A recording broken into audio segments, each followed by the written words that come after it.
Mari kita buka Alkitab kita di dalam kitab Keluaran pasal 15. Kitab Keluaran pasal 15 ayat yang ke-22 sampai ayat 27. Keluaran 15 ayat 22 sampai ayat 27. Di Mara dan di Elim, Musa menyuruh orang Israel berangkat dari Laut Teberau. Lalu mereka pergi ke padang gurun Syur. 3 hari lamanya mereka berjalan di padang gurun itu dengan tidak mendapat air. Sampailah mereka ke Mara, tetapi mereka tidak dapat meminum air yang di Mara itu karena pahit rasanya. Itulah sebabnya dinamai orang tempat itu Mara. Lalu bersungut-sungutlah bangsa itu kepada Musa. Kata mereka, apakah yang akan kami minum? Musa berseru-seru kepada Tuhan, dan Tuhan menunjukkan kepadanya sepotong kayu. Musa melemparkan kayu itu ke dalam air, lalu air itu menjadi manis. Di sanalah diberikan Tuhan ketetapan-ketetapan dan peraturan-peraturan kepada mereka, dan di sanalah Tuhan mencoba mereka.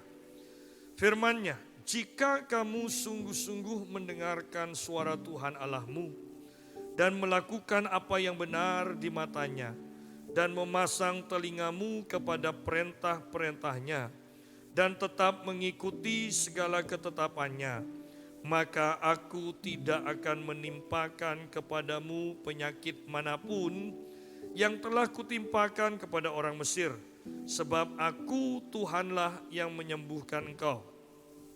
Sesudah itu sampailah mereka di Elim. Di sana ada 12 mata air dan 70 pohon kurma. Lalu berkemahlah mereka di sana di tepi air itu. Nah, fokus kita kepada ayat yang ke-26, bagian terakhir yang mengatakan sebab aku Tuhanlah yang menyembuhkan engkau. Terjemahan lain mengatakan akulah Tuhan penyembuhmu. Ya. Perjalanan bangsa Israel dari Mesir di sini dikatakan mereka menyusuri padang gurun Syur, dan selama 3 hari mereka berjalan dan tidak mendapat air. Bagaimana lelahnya mereka, bagaimana hausnya mereka, kita bisa bayangkan ya. Bagi yang puasa biasanya orang-orang yang dikejar kalau buka puasa itu biasanya air terlebih dahulu ya. Padahal itu sudah memakai prinsip tidur adalah ibadah ya. Ya, tidur adalah ibadah, tetap buka puasa saja air yang dicari. Bisa bayangkan ini perjalanan di padang gurun 3 hari dan mereka tidak mendapatkan air. Berarti mereka hidup di dalam kehausan ya. Mereka merasa haus, mereka merasa lemah.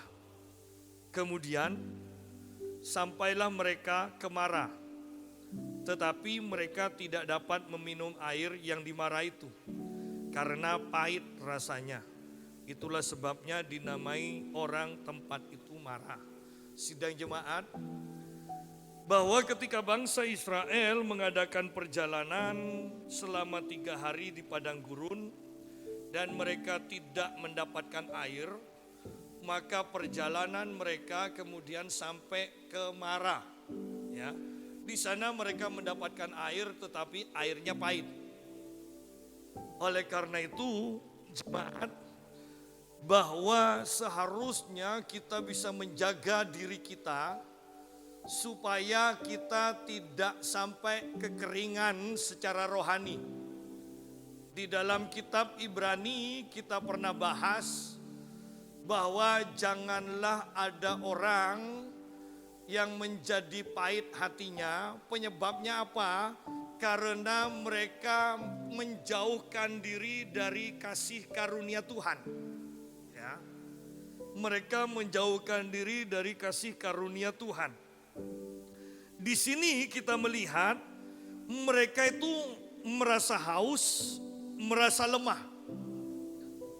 Dan karena ini gambaran bagi perjanjian baru, oleh karena itu seharusnya lah bagi kita semua jaga kerohanian kita supaya tidak mengalami kekeringan rohani.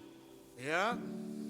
Ketika kita mengalami kekeringan rohani, maka kita akan mudah menjadi pahit. Itu jelas.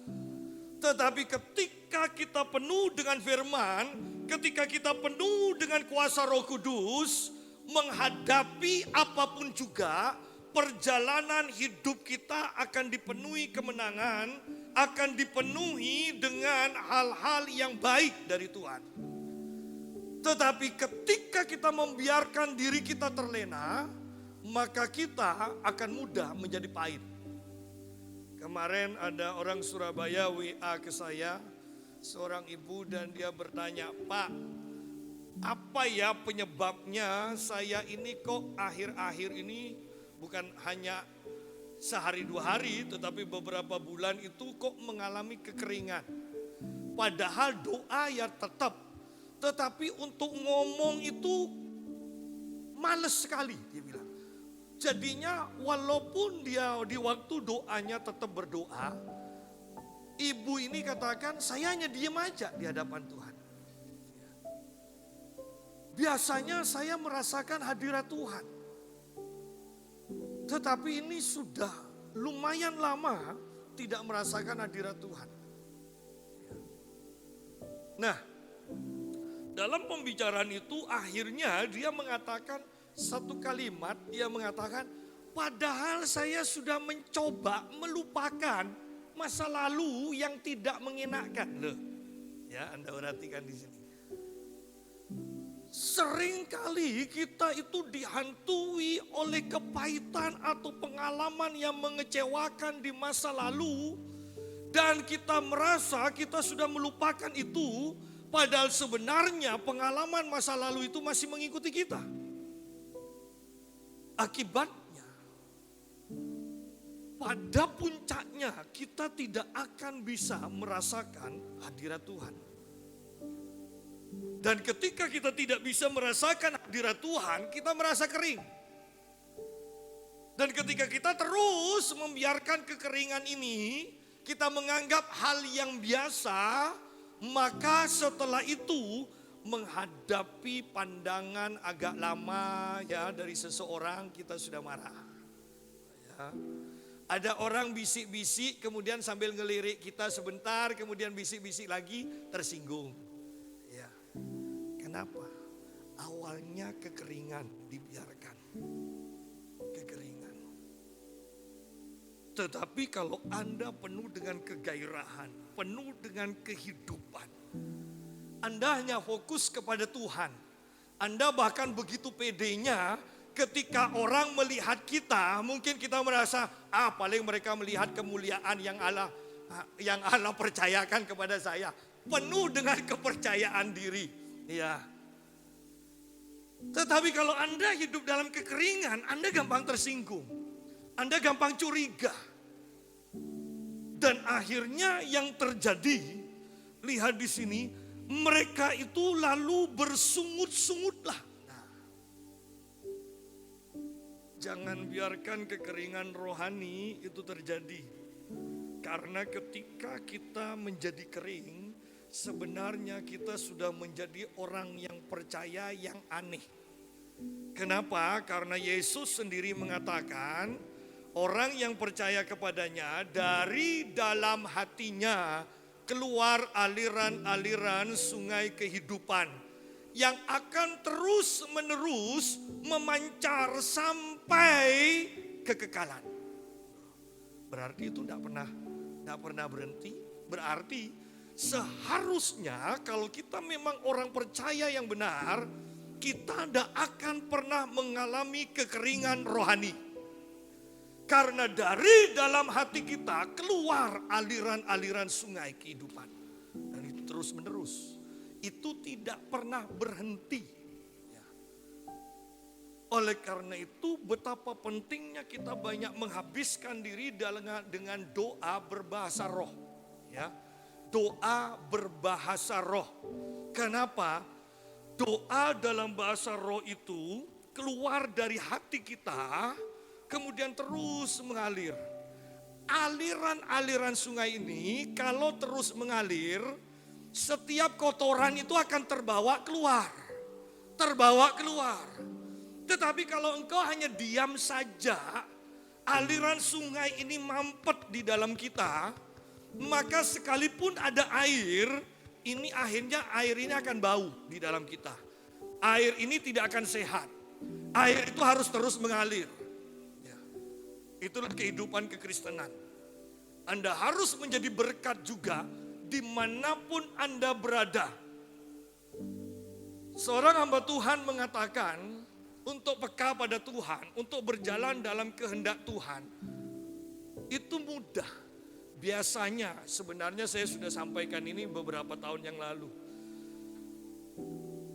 Susahnya orang peka dan mendengar suara Tuhan, biasanya kita itu gampang tergerak oleh belas kasihan dan ingin ngasih. Ketika kita menurut taat untuk memberi, maka kepekaan kita akan terjaga, bahkan akan terus bertambah. Tetapi ketika kita langsung kembali, Anda digerakkan di dalam roh, tetapi Anda kembali pada logika, tuh kalau aku ngasih nanti bagaimana dengan keluargaku? Bagaimana dengan makananku? Tidak cukup. Nah, disinilah kita harus sungguh-sungguh yakin kalau memang itu suara Tuhan. Ketika Anda mentaati, Anda akan semakin peka. Ketika Anda mentaati, maka Tuhan sebenarnya sudah sediakan yang lain bagi kita. Tapi ketika kita kembali kepada logika, saya selalu katakan ini, ingat semua itu disediakan Tuhan. Tetapi ketika kita tidak hidup dalam ketaatan kepada Tuhan, maka selamanya itu hanyalah persediaan yang tidak pernah sampai ke tangan kita. Jadi di sini ayat 23 mengatakan, sampailah mereka kemarah. Ketika mereka kering, maka mereka sampai kemarah. Mereka bertemu dengan kepahitan. Jadi awalnya orang pahit, orang kecewa itu karena memang kerohaniannya sudah tidak benar. Ya. Bukan karena ada orang yang membuat dia pahit, kemudian kerohaniannya menjadi tidak benar. Oh, tidak. Karena selama Anda aliran sungai kehidupan itu mengalir di dalam dirimu, mudah sekali untuk taat kepada Tuhan. Dan tentunya ketika ada orang yang mengecewakan kita, maka kita akan bisa mendengar Roh Kudus mengatakan, ampuni, sudah biarkan, sudah tidak usah diladeni.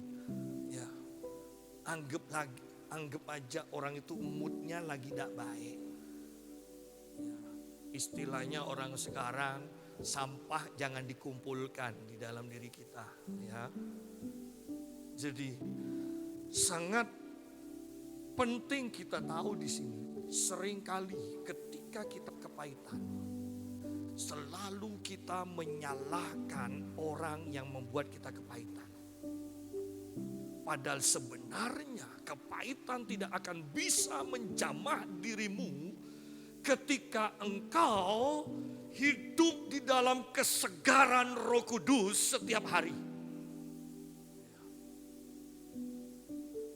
Susah loh orang untuk menjadi marah dan kecewa kalau hatinya lagi senang dan hidup dalam berkat. Susah. Ya. Seringkali saya beberapa kali sudah katakan ya, Contoh seandainya saya tidak nyuruh Anda main judi, ya orang ikut dapat lotre berapa miliar kan, kemudian ketemu sama temannya dari belakang mungkin pukul kepalanya, kamu ini dapat uang banyak, tidak ngomong-ngomong. Kira-kira marah apa enggak yang dipukul? Enggak. Kenapa? Lagi dipenuhi uang miliaran. Bisa bayangkan Anda ketika pikiran dan hati kita dipenuhi oleh hadirat Tuhan, dipenuhi dengan berkat Tuhan, dipenuhi dengan kebaikan Tuhan, dipenuhi dengan kemuliaan Tuhan. Anda tidak akan mudah marah. Anda tidak akan mudah kepahitan. Anda tidak akan menyalahkan keadaan. Anda tidak akan menyalahkan orang lain. Anda hanya akan menganggap ini kan hanya ujian ketaatan dari Tuhan. Apakah aku akan mengampuni, melepaskan pengampunan, melepaskan berkat, atau tidak? Itu aja. Bangsa Israel, ketika mereka bertemu dengan Mara ini, di mana air, bayangkan itu, mereka sudah melihat air senang, tetapi ketika diicip, loh kok pahit. Orang itu kalau sudah kering, kembali. Kalau sudah kering, dengarkan khotbah sebagus apapun, itu jelek. Mau khotbahnya diurapi bagaimanapun, mereka akan gelisah, kok lama ya. Padahal yang salah bukan khotbahnya, yang salah pribadinya yang memang sudah kering. Betapa mengerikan kan? Dan kalau mau jujur, gereja kebanyakan dipenuhi oleh orang-orang yang kering. Sehingga tidak heran kalau di dalam gereja itu akan dipenuhi dengan orang-orang yang kecewa, kepahitan, suka tengkar, curiga, dan sebagainya. Kenapa? Karena kerohanian mereka sudah kering memang.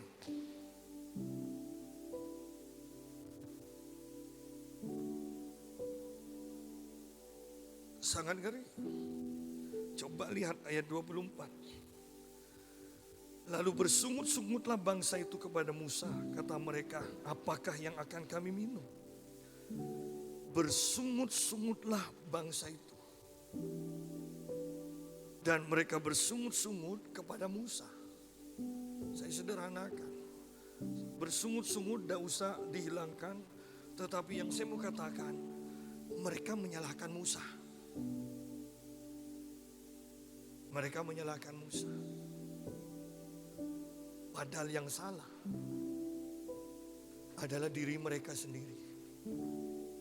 Dari awal pikiran mereka hanya dipenuhi dengan makanan secara jasmani. Ya, timun aja bisa masuk dalam Alkitab loh. Padahal kalau kita timun masuknya rujak sudah. Ya, ini sampai di Alkitab. Ya, apa tidak kebangetan? Ngomong sama Tuhan yang dipermasalahkan timun. Ya. Kalau kita kan ngomong sama Tuhan yang dipermasalahkan, Tuhan anakku kok belum dijamah Tuhan, kok belum bertobat Tuhan, keluargaku kok masih ada yang belum diselamatkan Tuhan. Omongan kita jiwa. Omongan bangsa Israel timun. Bawang pre. Ya. Ngeri. Maksud saya begini, tidak level. Ngomong sama pribadi yang sangat mulia itu, yang diomongkan timun, itu tidak level.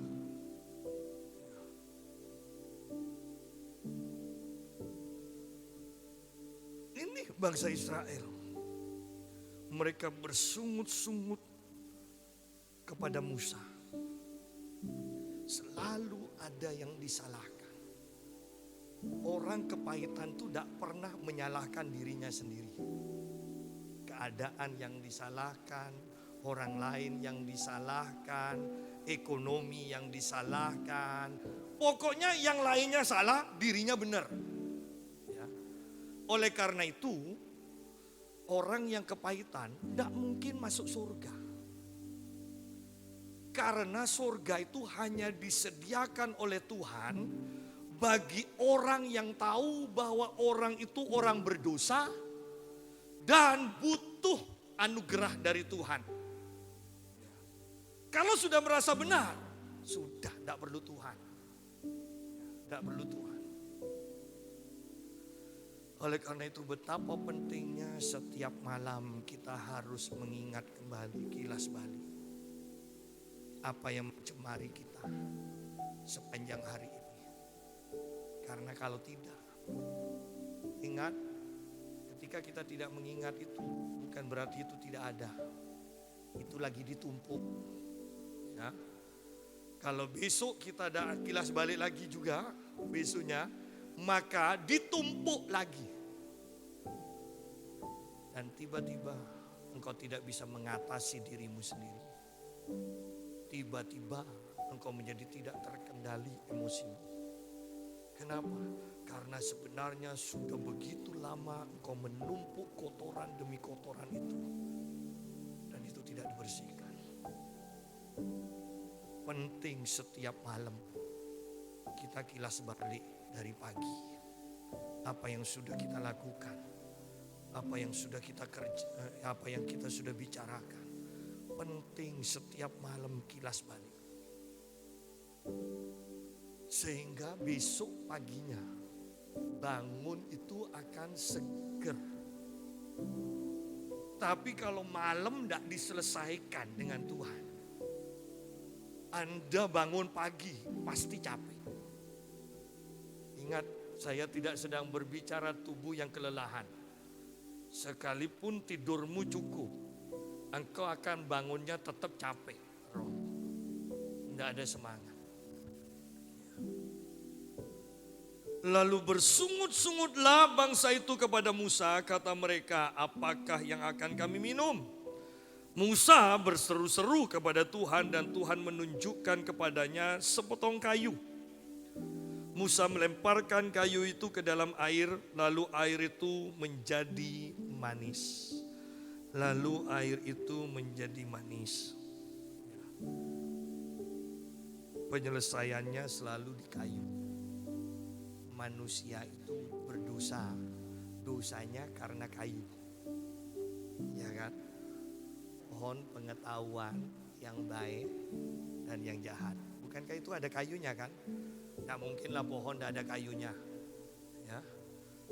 Gara-gara kayu. Tetapi manusia juga diselamatkan di atas kayu. Yaitu Yesus disalibkan. Ingat, dalam terjemahan bahasa aslinya tidak disebutkan salib, disebutkan kayu. Kayu, di atas kayu itu. Ingat bangsa Israel ketika mereka berbuat dosa dan kemudian Tuhan lepaskan ular. Dikatakan buat ular dari tembaga, kemudian gantung itu di atas kayu. Siapa yang melihat ular itu, maka orang itu tidak akan mati, orang itu akan disembuhkan. Penyelesaiannya di atas kayu. Sidang jemaat, semua kepahitanmu juga, semua kepahitan manusia hanya bisa diselesaikan di atas kayu. Hanya bisa diselesaikan oleh salib Kristus. Karena kalau sudah masalah pengampunan, orang akan mengatakan kok enak. Minta pengampunan dan diampuni. Kok enak? Saya yang rugi. Saya tidak berbuat salah. Saya diginikan. Kok enak? Tidak ada orang yang sungguh-sungguh bisa melepaskan pengampunan dan hatinya dibebaskan. Karena itu bukan hanya sekedar kemauan kita. Nantinya kita dengan penyakit pun kita akan bahas ini. Bahwa kepahitan itu Tuhan ambil ditanggungkan atas hidupnya sendiri. Ketika kita datang kepada Tuhan, maka semua kepahitan kita serahkan kepada Tuhan. Dan Tuhan akan katakan, aku sanggup menanggung kepahitanmu. air yang pahit itu menjadi manis. Wow, ini luar biasa. Lalu air itu menjadi manis. Ketika apa menjadi manis? Ketika kayu itu sudah dimasukkan ke dalam air. Kehidupanmu akan dipulihkan ketika engkau kembali kepada salib.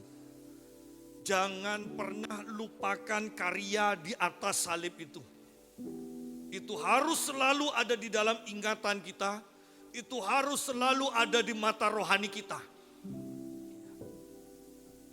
Di sini kemudian tidak cukup hanya mendapatkan anugerah selesai, kepahitan jadi manis. Di sini dikatakan, di sanalah diberikan Tuhan ketetapan-ketetapan dan peraturan-peraturan kepada mereka, dan di sanalah Tuhan mencoba mereka. Jadi setelah Tuhan pulihkan kita, Tuhan berikan ketetapan dan peraturannya. Kemudian Tuhan katakan begini, firman-Nya, jika kamu sungguh-sungguh mendengarkan suara Tuhan Allahmu dan melakukan apa yang benar di matanya dan memasang telingamu kepada perintah-perintahnya dan tetap mengikuti segala ketetapannya, maka aku tidak akan menimpakan kepadamu penyakit manapun. Kalau Anda berhenti sampai sini, ini juga akan menjadi ayat yang sangat luar biasa. Aku tidak akan menimpakan penyakit manapun. Ya.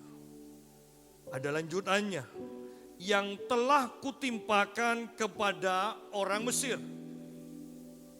Kepada orang Mesir. Berarti ini seluruh penyakit yang ada di satu negara dengan berbagai macam tidak akan pernah kena kepada orang-orang yang percaya kepada Tuhan.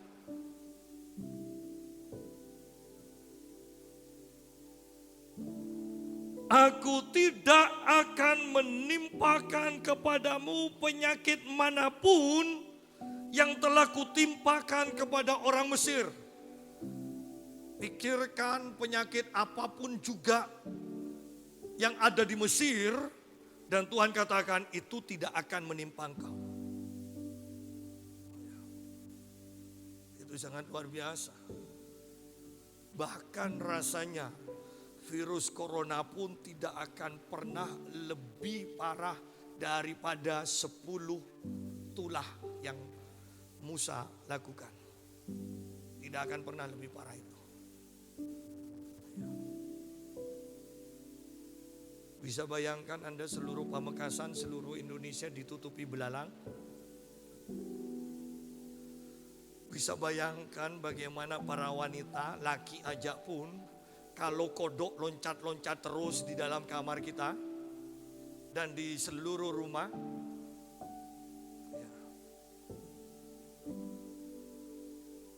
Dan itu tidak akan menimpa kita. Pernyataan ini begitu kuat, sebab aku Tuhanlah penyembuhmu. Itulah terjemahan yang tepat. Akulah Tuhan penyembuhmu. Tidak akan ada penyakit manapun yang akan kena kepadamu sepanjang engkau hidup di dalam ketaatan.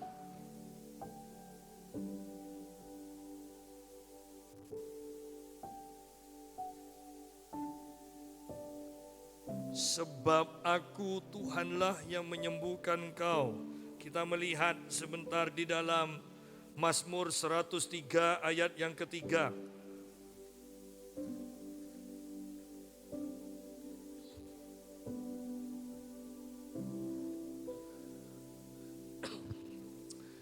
Dia, Tuhan yang mengampuni segala kesalahanmu, yang menyembuhkan segala penyakitmu.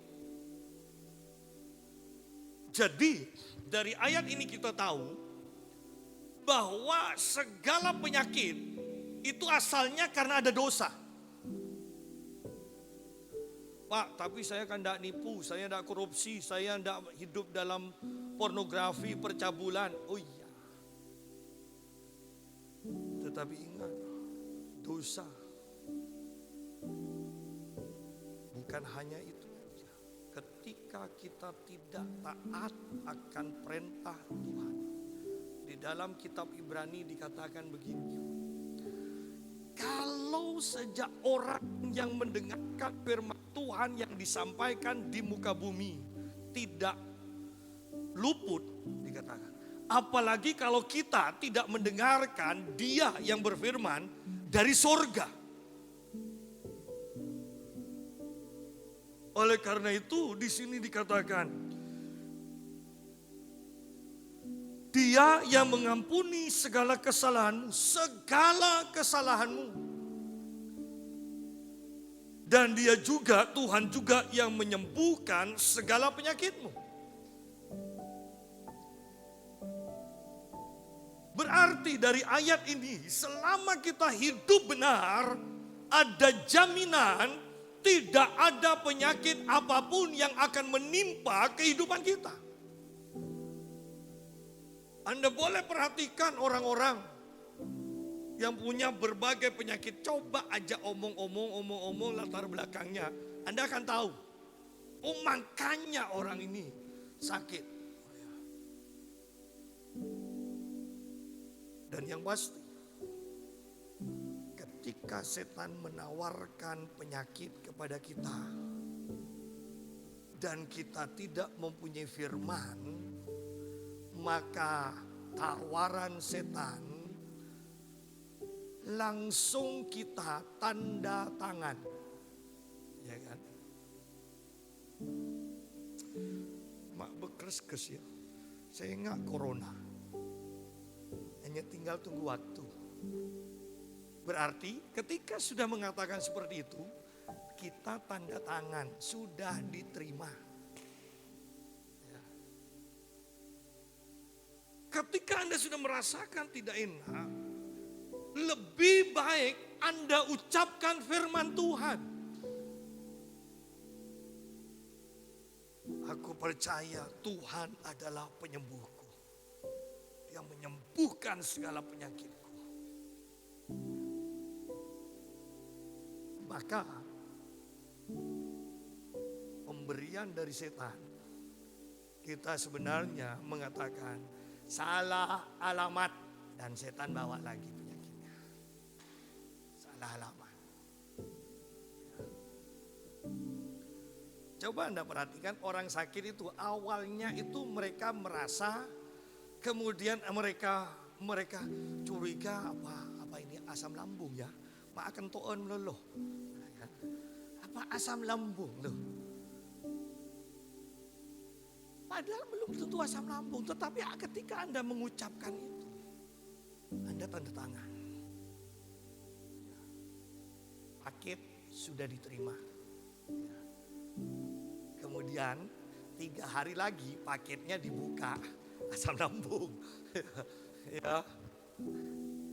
Tetapi kita tahu, lihat pernyataan Tuhan, akulah Tuhan penyembuhmu. Anda bisa imajinasikan itu, apakah ada penyakit yang terlalu sukar untuk Tuhan sembuhkan? Akulah Tuhan penyembuhmu. Mazmur 107 ayat 20.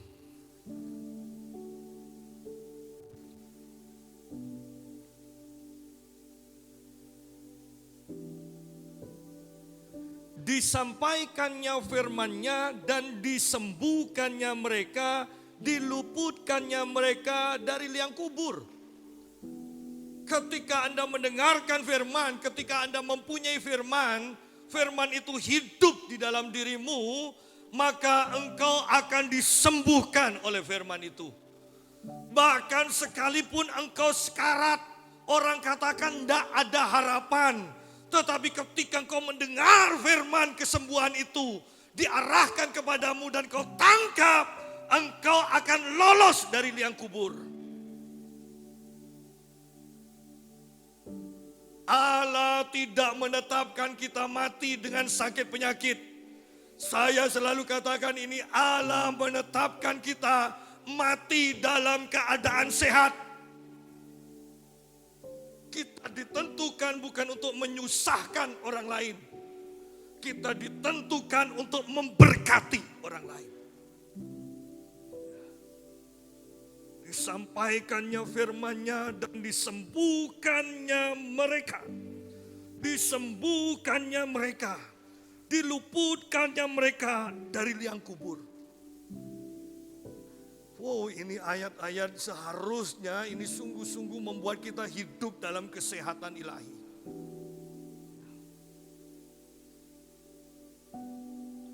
Anda tidak bisa hidup dengan iman dan sekaligus hidup dalam ketakutan. Anda harus memilih. Selama kau punya firman, engkau akan hidup di dalam iman.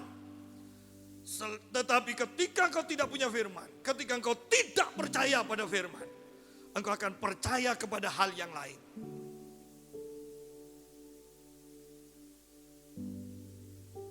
Saya suka pada kalimat yang tidak sengaja saya ucapkan. Allah tidak pernah lupa cara melakukan mujizat lagi.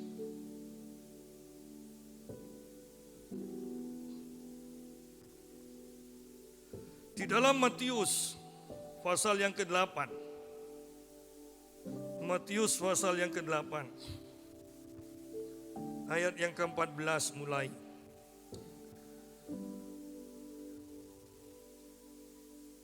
Setibanya di rumah Petrus, Yesus pun melihat ibu mertua Petrus terbaring karena sakit demam. Maka dipegangnya tangan perempuan itu, lalu lenyaplah demamnya. Ia pun bangunlah dan melayani Yesus. Menjelang malam dibawalah kepada Yesus banyak orang yang kerasukan setan, dan dengan sepatah kata Yesus mengusir roh-roh itu dan menyembuhkan orang-orang yang menderita sakit. Hal itu terjadi supaya genaplah firman yang disampaikan oleh Nabi Yesaya. Dialah yang memikul kelemahan kita dan menanggung penyakit kita. Kata kelemahan ini sebenarnya berarti begini, dialah yang memikul rasa sakit dari penyakit kita, dan dia juga yang menanggung penyakit kita. Kalau obat itu biasanya, obat itu menghilangkan rasa sakit, tetapi tidak menghilangkan penyakitnya. Ya. Anda boleh tanya ke dokter. Obat itu biasanya hanya menghilangkan rasa sakit, tetapi bukan penyakitnya. Kalau pengaruh obat itu sudah habis, maka Anda mulai sakit lagi. Tetapi kalau penyakitnya habis, secara otomatis rasa sakitnya juga akan hilang. Dan Yesus melakukan ini. Sudahlah, rasa sakitmu, penyakitmu, serahkan kepadaku. Oleh karena itu, di sini dikatakan, setibanya di rumah Petrus, Yesus pun melihat ibu mertua Petrus terbaring karena sakit demam. Maka dipegangnya tangan perempuan itu, lalu lenyaplah demamnya. Ia pun bangunlah dan melayani Yesus. Dipegangnya tangan perempuan itu, saya mau katakan ada kuasa di dalam tanganmu. Ada kuasa di dalam tanganmu. Ada kuasa kebangkitan Kristus atas hidupmu. Dan itu akan terus mengalir. Oleh karena itu, apapun yang kau lakukan dengan tanganmu, dikatakan oleh Alkitab, engkau akan berhasil. Kenapa? Ada kuasa kebangkitan, ada kuasa keberhasilan, ada kuasa kesembuhan, ada kuasa kemakmuran di tangan ini.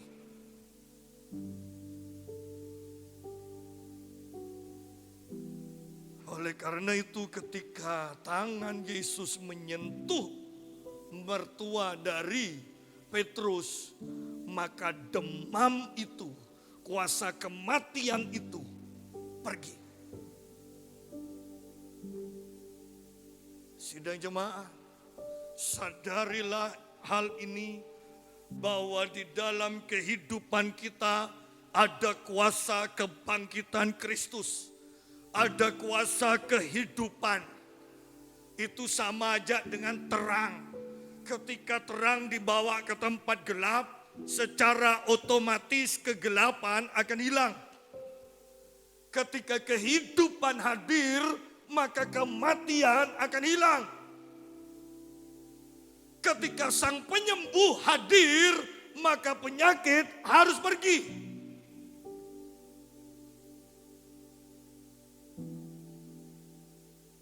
Sungguh ini ayat-ayat yang sangat menguatkan.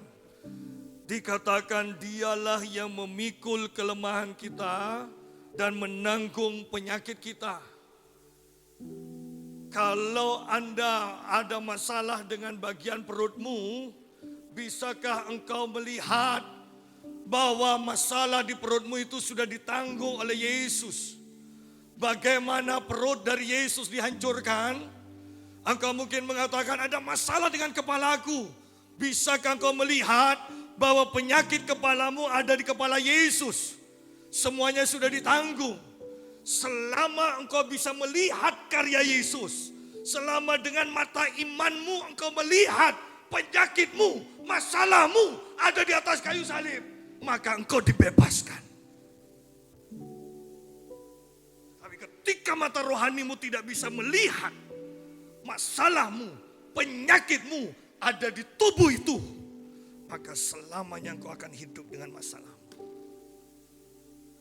Oleh karena itu, perjalanan kita adalah perjalanan iman, bukan perjalanan berdasarkan penglihatan secara jasmani. Lihat dengan manusia rohmu, karya Yesus itu, bahwa semua masalah kita, penyakit kita ada di dalam tubuh Yesus di atas kayu salib. Kita akan hidup dalam kesehatan ilahi. Surga turun atas kehidupan kita.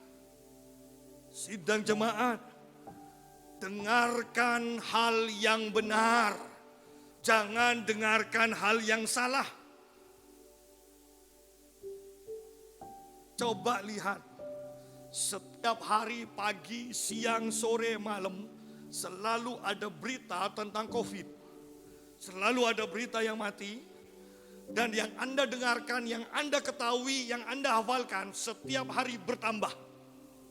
Kalau setiap hari bertambah, secara otomatis jangan-jangan nyampe atas diriku. Anda perhatikan banyak orang yang awalnya COVID itu berlangsung, awalnya tidak takut. Saya menemui beberapa orang yang tertawa. Tetapi ketika terus didengarkan, apalagi kemudian mendengar, kenalannya juga kena. Kenalannya mati. Apalagi ada keluarganya yang mati. Sekarang, engkau punya informasi. Dan engkau tidak pernah mendengarkan informasi yang benar. Saya mau katakan begini. Ada kebenaran berdasarkan fakta. Ada kebenaran berdasarkan firman Tuhan. Seringkali kebenaran berdasarkan fakta berbeda dengan kebenaran berdasarkan firman Tuhan. Tetapi pada akhirnya kebenaran berdasarkan fakta harus tunduk kepada kebenaran berdasarkan firman Tuhan. Ketika Anda mengisi manusia rohmu dengan firman, engkau punya kebenaran akan firman ini, bahwa engkau tidak akan ditimpa penyakit. Anda bisa bayangkan ketika pikiran kita sudah dipenuhi dengan aku tidak akan ditimpa penyakit. Tidak akan Anda pernah mengatakan nanti kalau keluar aku kena ketularan. Tidak akan. Kalau sudah itu yang dikatakan terus, ingat, tanda tanganmu sudah berapa kali? Itu kalau lebih dari 1 kali tanda tangan berarti kekuatannya sama dengan meterai itu. Ya, meterai 6.000. Ya. Dokter katakan, engkau kena penyakit kanker. Ingat, itu bukan bohong. Itu kebenaran berdasarkan fakta yang kau alami sekarang. Tetapi kebenaran berdasarkan firman Tuhan itu sudah disediakan bagimu. Itu hanya tinggal engkau deklarasikan, itu tanda tangan, diterima, maka engkau akan sembuh. Itulah kebenaran berdasarkan firman. Pak, saya tidak punya uang Pak sekarang. Bagaimana saya makan?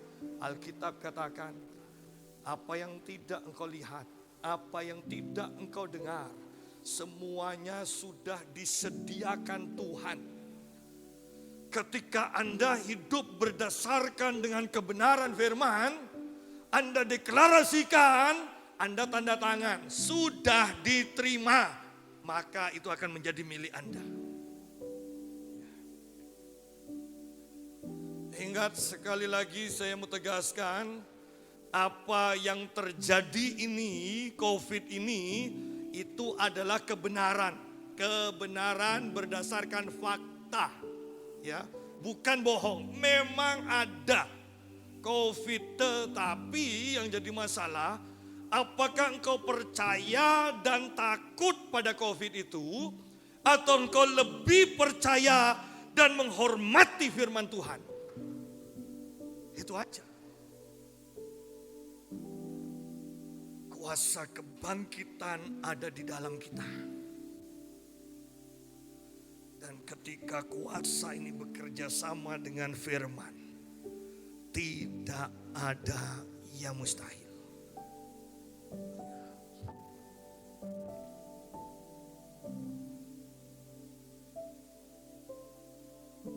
Kembali kepada kitab Keluaran pasal 15 tadi.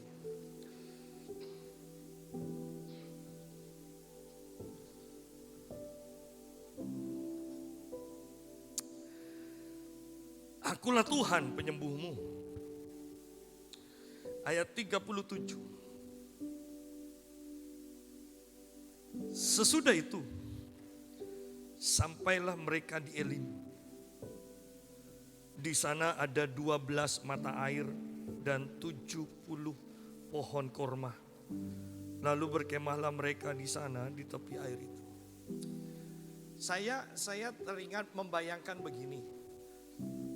Bagaimana ya perasaan kita nanti kalau kita lebih percaya pada kebenaran fakta daripada kebenaran firman. Kemudian nanti kita ketemu sama Tuhan. Anda bisa bayangkan, malu apa enggak kita ya? Tuhan aku mengasihimu. Mengasihi tapi tidak percaya. Ya kan? Tidak usah marah Tuhan. Ya, kalau kita memang manusia pasti malu. Kalau sudah bukan manusia, ya tidak malu. Banyak orang yang mengaku Kristen. Banyak orang yang mengaku orang yang percaya. Tetapi berapa banyak orang yang sungguh-sungguh percaya akan kebenaran firman Tuhan ini. Dan hidup berdasarkan firman. Ada kuasa di dalam kebenaran firman Tuhan ini. Sungguh ada kuasa.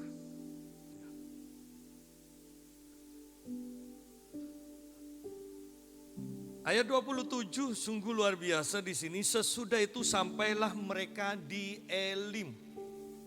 Elim itu artinya pohon besar. Kembali kan mainnya pohon kan.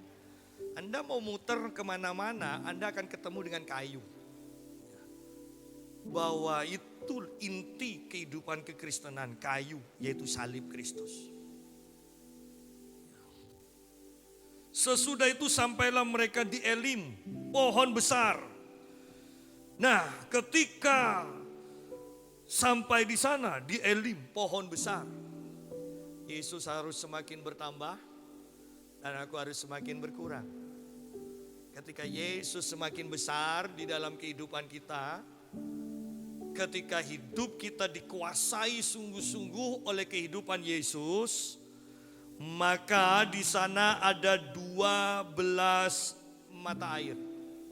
Ya. Dan 70 pohon kurma. Kalau Anda perhatikan 12 itu berbicara tentang otoritas atau pemerintahan. Ya, itu 12. Pemerintahan atau otoritas. Kalau berbicara 70 itu berbicara tentang 7. Ya.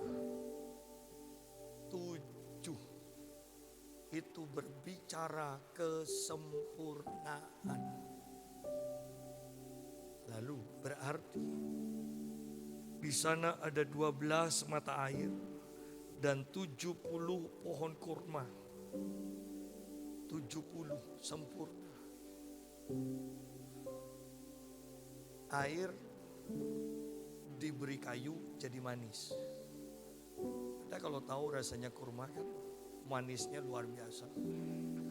Dan Anda bisa bayangkan 70 pohon kurma itu berbicara tentang kemanisan yang sempurna. Sampai dalam taraf kita akan hidup seperti Paulus, mau dikasih penderitaan sebagaimanapun, itu tidak akan pernah bisa menghilangkan sukacita kita. Kalau saya sederhanakan ayat ini, sudah paling gampang diartikan, engkau akan hidup dalam kelimpahan. Kelimpahan kesehatan, kelimpahan ekonomi, kelimpahan damai sejahtera, apapun yang baik yang bisa disebut, engkau akan hidup dalam kelimpahan. Lalu berkemahlah mereka di sana, di tepi air itu. Berarti kalau kita kaitkan dengan Mazmur pasal 1, ditanam di tepi aliran air, apa saja yang engkau kerjakan berhasil. Itu tidak akan dipengaruhi oleh cuaca. Tetap daunnya akan hijau, tetap akan berbuah. Karena sumber kehidupannya dari sungai, bukan dari cuaca, bukan dari lingkungan, tapi dari sungai. Sumber kita dari Tuhan, bukan dari keadaan. Anda akan mendapatkan banyak kejutan demi kejutan. Ya, Anda akan mendapatkan banyak kejutan.